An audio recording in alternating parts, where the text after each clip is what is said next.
Hi అండి, అందరికీ శుభోదయం. గుమ్మడికాయ పులుసు, దానికి కావాల్సిన పదార్థాలు: గుమ్మడికాయ, ఎండుమిర్చి, పచ్చిమిర్చి, ఉల్లిపాయ, కొత్తిమీర, ఇంకా తాలింపు గింజలు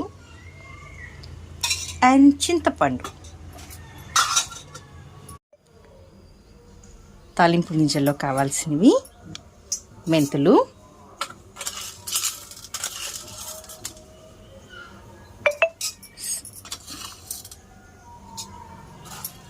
జీలకర్ర, ఆవాలు, ఎండుమిర్చి కూడా వేసి ఇలా వేయించాలి. కొంచెం అవి వేగిన తర్వాత ఉల్లిపాయ, పచ్చిమిరపకాయ వేసి ఇలా వేయిస్తున్నామండి. చిటికెడు పసుపు. ఉల్లిపాయలు కొంచెం ఇలా గోల్డెన్ బ్రౌనిష్ కలర్లో వచ్చినప్పుడు మనం ఇలా తరిగి పెట్టుకున్న గుమ్మడికాయను వేస్తామన్నమాట.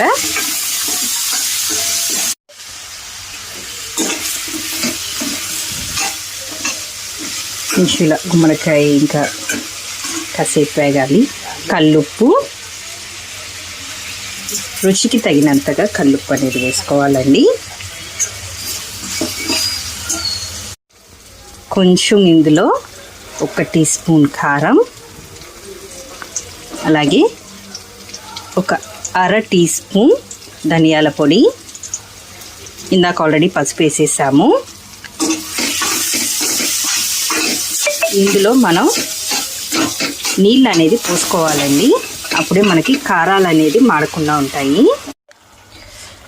సో మనకి ఇలా కొంచెం మెత్తగా కొంచెం ఇలా మెత్తగా ఉడికింది అన్నప్పుడు ఇందులో నేనైతే ఇంత బెల్లం వేస్తున్నాను. కొంతమంది తక్కువ కూడా వేసుకోవచ్చు, కానీ నాకు కొంచెం బెల్లం ఎక్కువ వేసుకుంటాను. కానీ ఇందులో బెల్లం ఎక్కువ ఉంటేనే బాగుంటుందండి. ఇలా పులుసు కొంచెం దగ్గర పడినట్టు వచ్చింది కదండి. ఇప్పుడు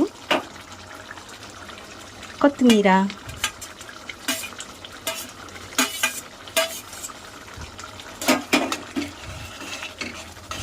ఇలా వేసుకుని ఒక 2 నిమిషాల తర్వాత పై కట్టేసుకోవటమే. గుమ్మలాడే గుమ్మడికాయ పులుసు రెడీ. Please subscribe. ఇట్లు మీ ఇంటి పిల్ల శ్రావణి.